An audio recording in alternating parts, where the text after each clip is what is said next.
Hello and welcome to Wally Gisnep's Animated Classics. Today we are doing a very special episode because we are joined by Tao Nyugen, who is an animator and illustrator who has worked on a number of Disney animated classics, as well as several other high-profile studio animation features. Tao has very kindly agreed to talk to us about some of his experiences working in animation and also to talk a little bit about his journey and the work he has done. I'm Ben, and joining me today, as always, is my co-host Liam. Hello, Ben. And as I say, the wonderful Tao Nyugen. Hello, everyone. Hello, fantastic. So, yeah, let's get started then. So, Liam, do you want to start with our first question for Tao? I suppose a good place to start is just asking if you could give our listeners a brief insight to the story behind getting your first animating job in a major motion picture. Well, I started out in a progressive small steps. So basically, how I started in animation was in high school, I wanted to be an animator. I saw Who Framed Roger Rabbit, and I thought that was amazing and it was fun, and that was something I would like to do. So I contacted Disney Feature Animation Studios, which is located down in California. And meanwhile, I was living up in Oregon. I was in high school, just finished my senior year, and I called them up, the studio,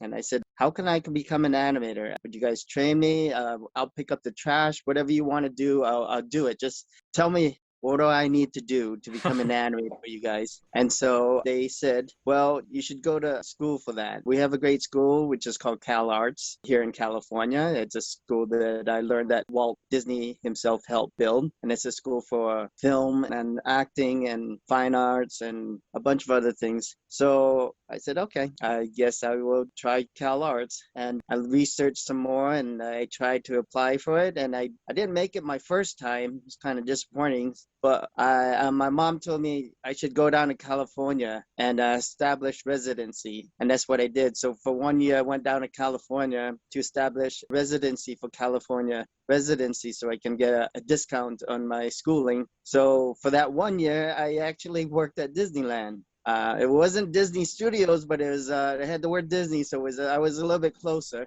It still counts. Yes, it did. So during my time at Disneyland, I worked there just to get by and establish my residency, and I was practicing drawing and just getting closer to my dreams by just researching and drawing, and then I applied again the following year to Cal Arts, and that's when I made it. So after 1 year I made it into Cal Arts, and I went to film school from there. So I studied at Cal Arts for 2 years traditional film animation. What I learned at school was for animation, it's all about the talent. It's not about how many years, how many degrees. So when we learned that it's all about talent, I felt comfortable enough to leave school after 2 years with a whole bunch of other artists. So what we did was we moved to Burbank, California. Cal Arts was located in Valencia, so we moved to Burbank, California, which was more closer to the studios. And I started applying at smaller studios because, I tried to apply Disney right away and it didn't make it. I had to take a test, failed that one. And so at Disney, they hire animators, and there were cleanup animators and in-betweeners, and we didn't really learn that much about that at Cal Arts. They geared us up as like high-profile directors and animators. And so for in-betweeners and cleanup, that's like the entry level of getting into feature animation. So they didn't gear us up for that. But there were other jobs outside with smaller studios, so that's what I did. I started out, my first animation gig was working at Renegade Animation, and I did in-betweens on a Fred Flintstone commercial. Wow. So the Fruity Pebbles, and I said, hey, man, I'm a big fan of Fred, and it got my foot in the door. Got that in my resume. So that's what I basically did, was just did smaller gigs around the studios, smaller studios, and just building up my resume until finally, I kept making contacts with feature people. Like I made friends and asked them, how do I get into the studio like you? And so I was basically building up my resume and learning from these guys who are already inside the studio on tips on how to get in. And so they were like going, you need to, learn more figure drawings. You need to really draw. You need to just really live, eat, breathe animation. So that's what I kind of did. So, and I lost a lot of friends and I just focused on animation. And that kind of helped me get closer to my dreams. And then finally, I got a full-time job at a gaming company doing animation for a small studio. And one of my supervisors, he was Dan Kenster, he was actually co-directed All Dogs Go to Heaven. He actually did All Dogs Go to Heaven. And so I was like, man, this guy's a feature animation guy. So I'm going to learn from him. So a whole bunch of those people at that studio work for Bluth. And so I learned how to do Bluth stuff. And I was like, man, that's like close to Disney. So I'm even closer. So that's what I kept doing, building up my portfolio, learning from them. I went to night classes after, even attending at Cal Arts, I still went to night classes. I tried to build up my experience by drawing, figure drawing, and then learning more animation classes. And that's when I really, really just like immersed myself in the world of animation and just forgetting about everything. And then finally, I got my first big break. My first feature film that I worked on was for a small studio called the Bear Animation Company, run by Dale Bear, who was a Disney animator. So basically what I did is applied there and I was the supervising cleanup animator. So not bad for my first feature film. It's called The Beautician and the Beast for Paramount Pictures. I was the cleanup supervisor. So that was my first feature film. And it wasn't fully animated, but it got me a film credit. It got me noticed by the studios and got my foot in the door. And from there, I went to Warner Brothers and then Disney and then DreamWorks and so on. So that is how I started. It's an amazing journey, and I love that straight out of high school you basically just called Disney up and said, "So how do I get to work for you?" That takes some guts. You want to hear it from the horse's mouth, you want to know like, hey, I don't want to hear from other people. I want to hear, listen, you're it. I want to know, what do I need to do to get to you guys? Exactly. It's an amazing journey. And I know you said, and you mentioned in your kind of story on your website as well, but Who Framed Roger Rabbit was kind of a big inspiration for you. And that was almost the turning point where you said, this is what I want to do. Is there anything particular in that film that really was the light bulb moment? Is there a particular shot or a particular moment, piece of animation that really drove that home for you?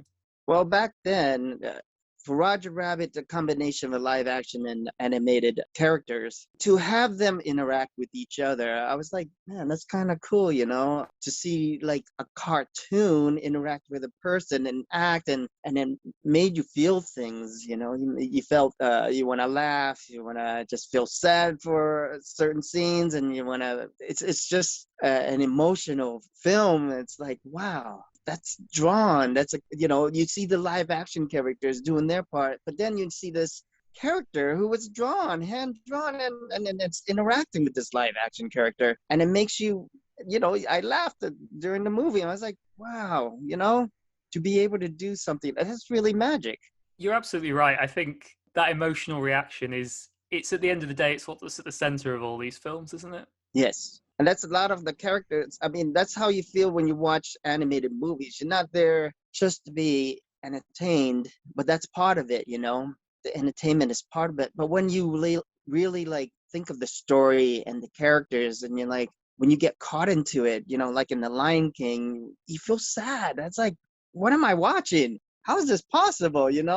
This is a cartoon. So that's the magic of Disney.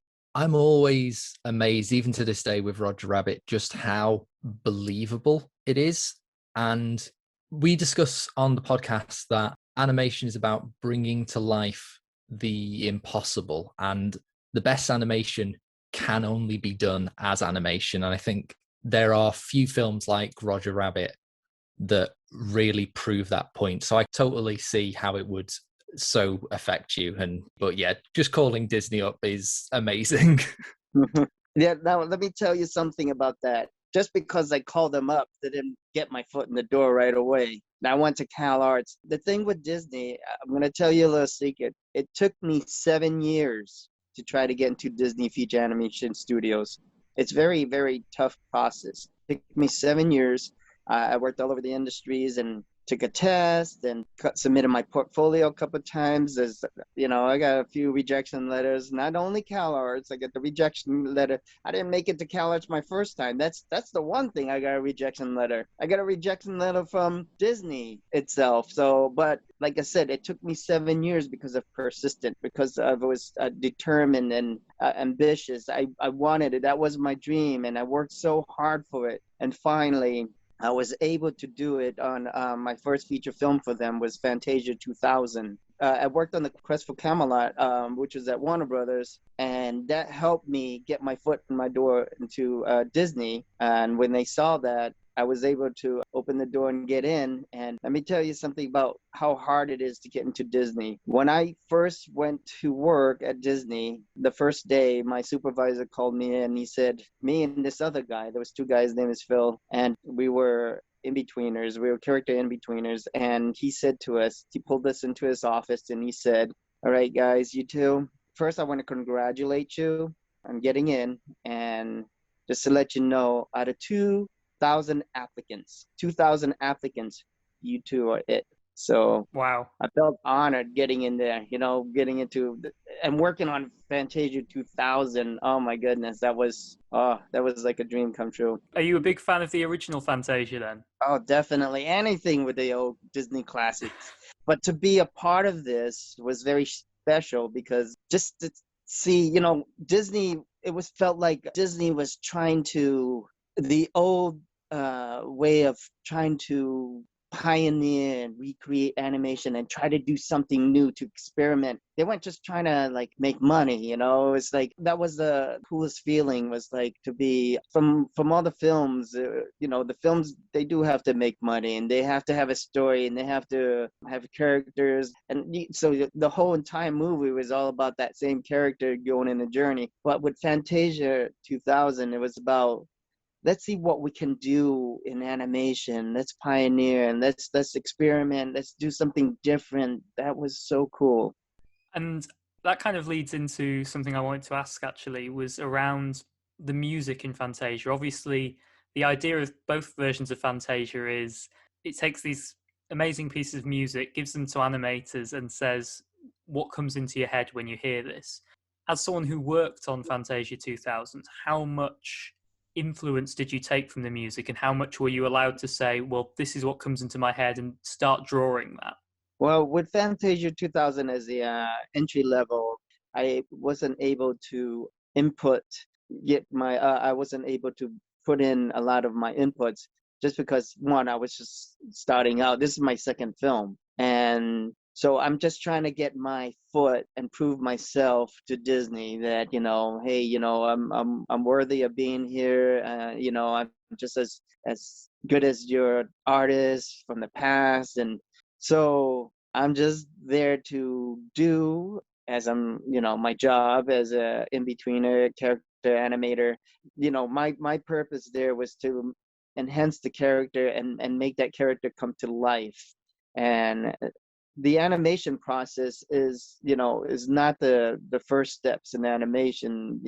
First steps in animation is like the story, and then the storyboard and the development and the music chosen and the director's goal and direction. Those are the first wave, and then we come in like a middle production of it. So with that, we don't have that much of a say. But with our characters that we draw, sometimes animators can have an influence on the scenes. They can say, hey, they can help the director say, hey, what about trying this and that, and then expressing, you might do the scene a couple times, and then they'll pick the best one. So that has happened too. So that's where our influences come in.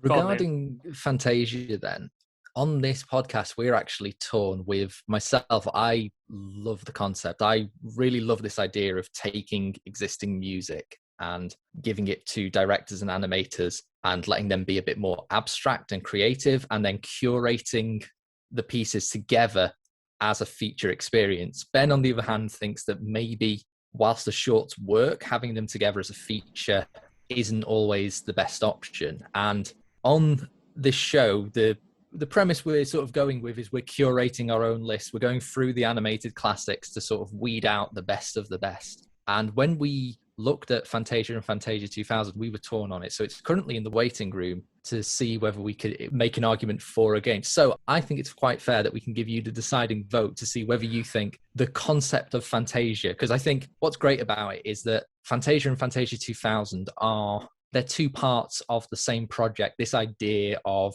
re-releasing Fantasia every so often with new segments and re-exploring the old ones. So as a concept, we were wondering whether you think that the idea of Fantasia deserves to be on the list of Wally Gisnep's animated classics, the curated creme de la creme of animated films.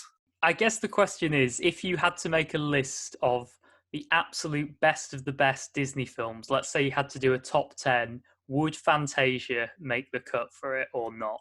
The second one, or the both Fantasia films? Well, I think this is one of the things, is when I watch them, they very much feel like part of the same DNA. Does that make sense? That Yes. they feel like, I know originally Walt Disney wanted it to be this annual thing where there's shorts that drop in and out. So yeah, I suppose let's say the original, purely because I think you're going to be biased towards Fantasia 2000 since you worked on it.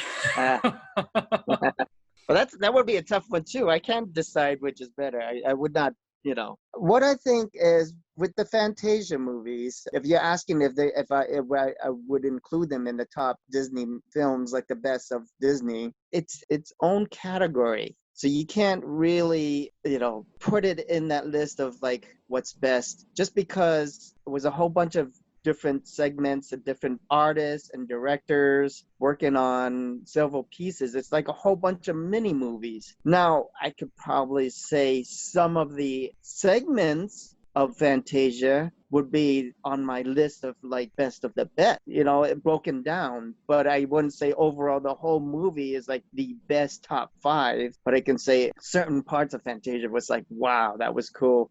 And plus with Fantasia and then Fantasia 2000, they were made like differently. Back then, those were hand drawn, totally like this old school animation, where Fantasia 2000, you got like a little bit of help with the computers and things. So it's totally a little bit different, where they were trying to stick to the original concept.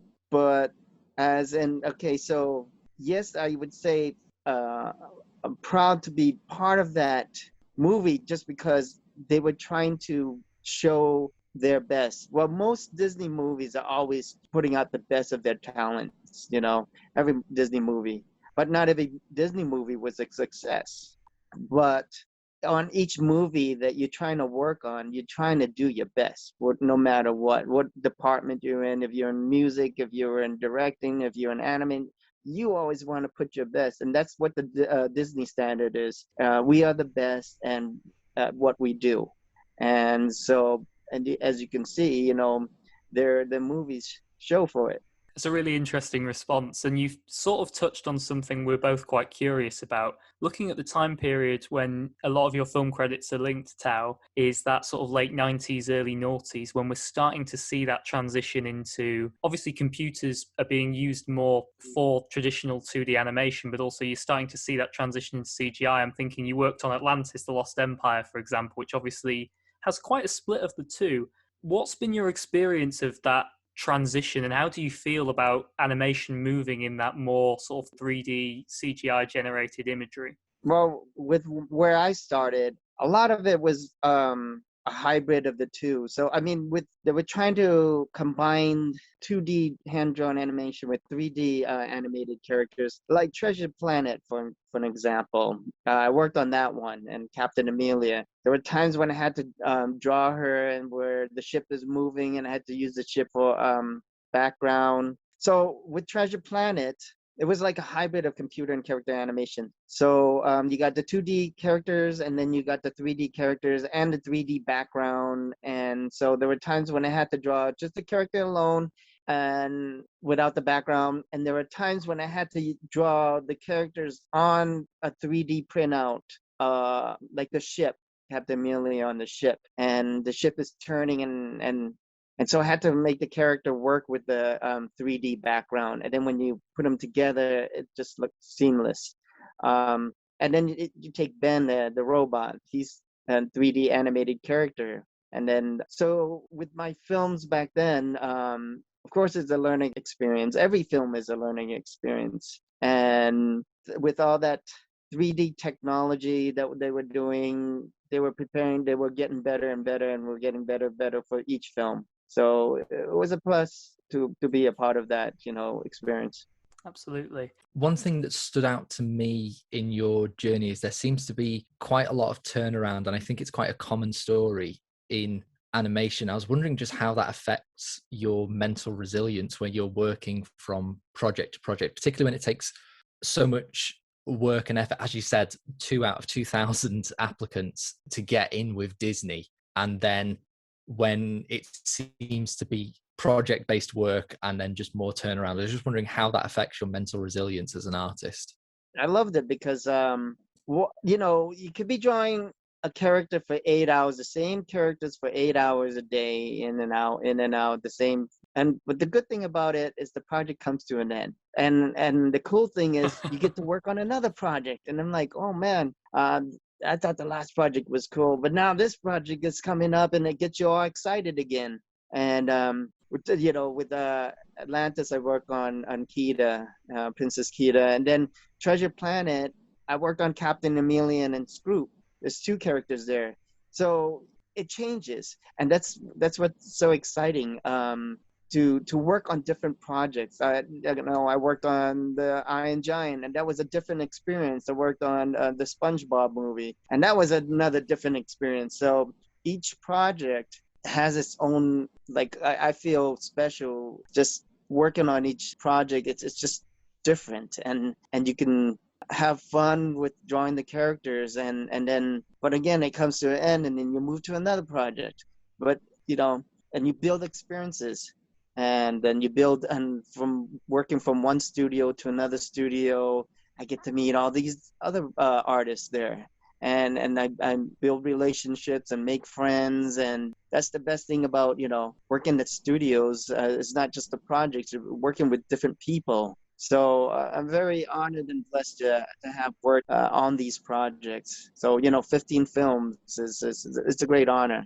No, it's really amazing, and the breadth of work you've worked on is so impressive. And yeah, and so many films that both Liam and I really, really love and really passionate about, particularly some of the visuals in those films. I suppose then that leads us into the last question, which is talking about the future, moving on to other projects. What have you been looking at recently? Obviously, our listeners can't see this, but behind Tao, I can see a wall of his amazing artwork. Some of it looks like it's inspired by specific aspects of Disney. Others looks like it's entirely your own stuff. Oh yeah, I've seen some of this on the website. Is there anything in particular you're working on at the moment, Tao, that you're really excited about? I know you do a lot of freelance stuff out over in Florida where you are, but yeah, what are you looking at the moment, or is there anything you're particularly excited to be looking at going forward? So, as you know, I'm not working with Disney anymore, but I'm a freelance artist, which is good because the projects are shorter. And the cool thing is I get to do different things. I get to do some illustration, some character designs, whatever's needed. People reach out to me and say, hey, can you do this? And that's the fun of it. I'm more of a concept artist and an illustrator now, as opposed to an animator drawing the same characters over and over each and every day coming into a studio. Believe it or not, even in Florida, I live in Orlando, Florida now. I was able to do stuff in California, even living here, because I was approached by Warner Brothers. A producer from Warner Brothers contacted me out of the blue from California, and she's like, "Would you want to do some character design for the Superhero Girls?" It's one of the TV shows in Los Angeles, and I was like, "Yeah, sure." So that's the cool thing about doing freelance work, is that the projects are shorter, and you get to pick and choose what you want to do. So, I'm at that stage where I can do that, which is awesome. I can say, yeah, I want to work on this. No, thank you. But I can, hand you off to another artist who, if you need to. So right now I'm just getting to do my own stuff too.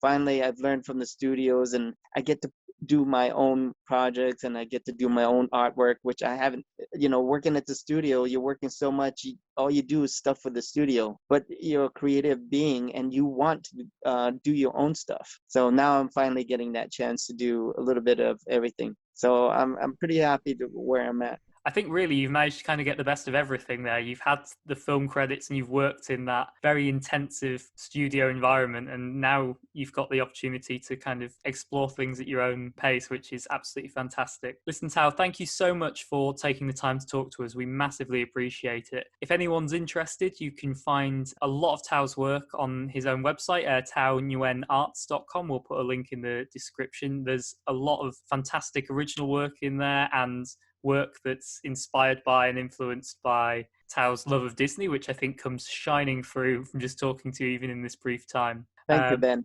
No, thank you very much. And with that, I'd just like to say thank you everyone to listening, and a massive thanks again to Tao for joining us. And remember to join us next time on Wally Gisnep's Animated Classics.